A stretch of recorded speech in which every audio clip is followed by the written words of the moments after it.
Jason Rzucidlo reporting inside the Henry Ford Museum in Dearborn for the announcement of the Electrifying 100.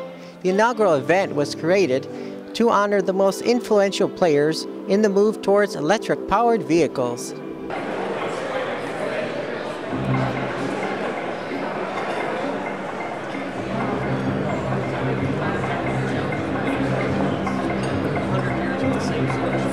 Thanks, Jason. Well, let's focus for a minute on the fuel, electricity, and how it's going to drive the wheels of our transportation future. And what I want to do is I want to speak more from a utility perspective and less from my own company's perspective. So, the good news. Electricity is everywhere across the nation, and it's as close as your nearest plug. The system is peaky, so there's a lot of excess capacity off-peak. In fact, the Department of Energy thinks that there's enough excess capacity in the US grid to fuel about 74% of all of the light-duty vehicles on the road today. Electricity comes from multiple feedstocks that are virtually 100% domestic sourced. There's less than 1% generation from petroleum remaining in this country today in the electrical system.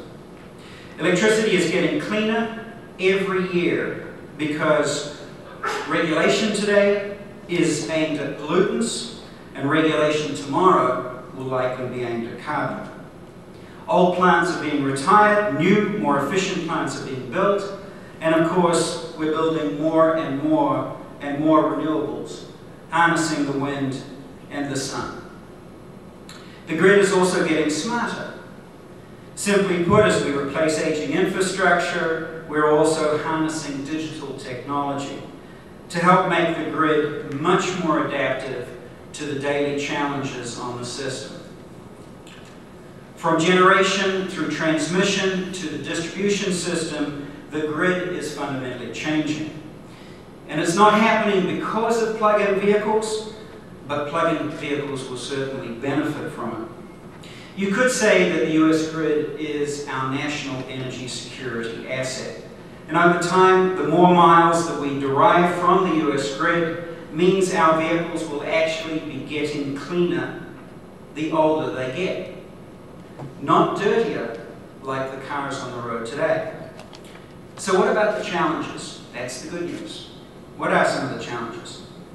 First and foremost, number one, we have to stay the course. For over 25 years, we've chased ethanol, methanol, biodiesel, natural gas, hydrogen, electricity, some of it several times, but none of it has made it across the line.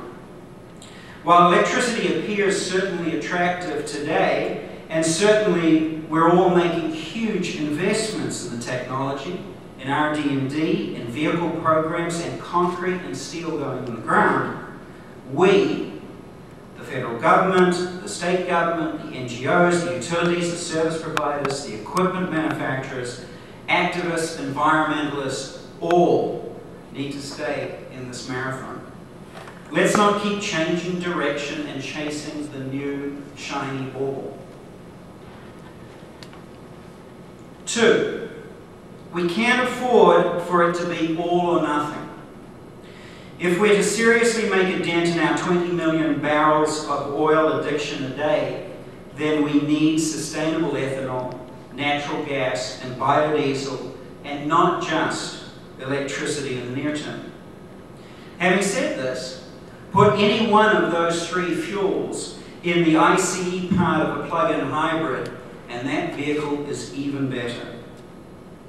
And in the long term, fuel cells and hydrogen may even pile on, and because they're just another form of electric drive.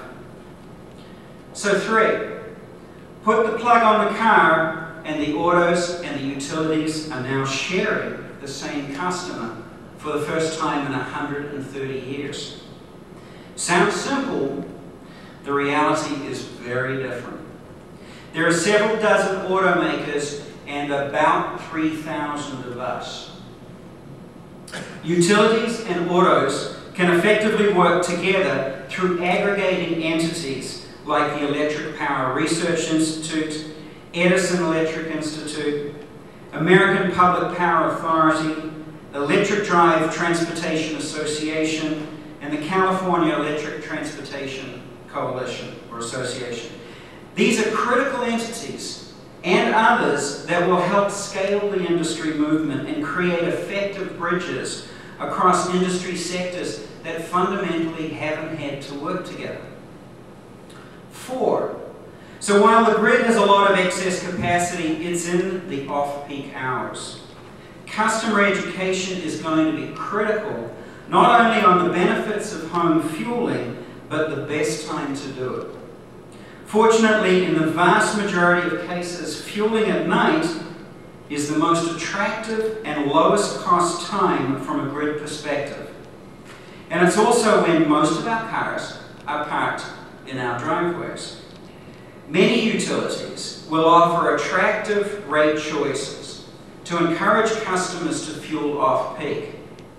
But those customers need to know about these rates and other incentive programs. They need to understand what it takes to get their homes plug-in ready.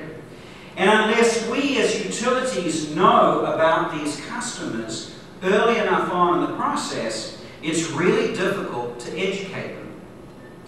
First-to-market OEMs and their service providers have learned this firsthand in California with the utilities. Today, these OEMs are working with the utilities in partnership, hand in glove, to deliver that superior customer service for our shared customer. They're integrating the utility message into the sales process where appropriate. They're linking the messages through websites and sales training and FAQs. And most importantly, and perhaps most challengingly, is what we call early notification. Notification is all about enhancing the grid reliability. I said at the very beginning that we have a lot of excess capacity. We don't see a challenge from a generation or transmission perspective. We do see a challenge in certain areas across the grid, that last 50 feet of the energy system. And early notification is really about helping the utility understand a very qualified customer, where that customer lives. So if you think of the purchase funnel, at the very top of the purchase funnel, we've got the hand raisers. And at the very bottom of the purchase funnel, we have basically DMV data. So somewhere in the middle is where the utility messages and the utility involvement needs to get integrated into that sales process. And so that's what we've done, is we've partnered with the automakers to encourage them through an early notification program to ask their customers voluntarily to provide their address information to the local utility. And thankfully, the first-to-market automakers in California have all agreed and are operating this process today. So 5, let's be careful of too much too soon. From an infrastructure perspective, in some areas across the country, there are plans to build a lot of non-residential infrastructure. Level 2 charging, and even level 3 fast charging. It's going to be a fine line between the white knights of public charging availability in our communities, basically those safety nets, and the white elephants, highly visible chargers that are never used. We have to be careful to pace the infrastructure deployment with the vehicles coming on the road. And finally, 6. Let's not let the perfect be the enemy of the good. Even before cars are on the road, there's huge hype around vehicle-to-grid and roaming and secondary battery use and intelligent charging. And while these are all very important RD&D efforts, they're not ready for prime time. In many cases, fundamentally, the grid's not ready for them. So let's just get the cars on the road. The grid, with early notification, can handle the first wave.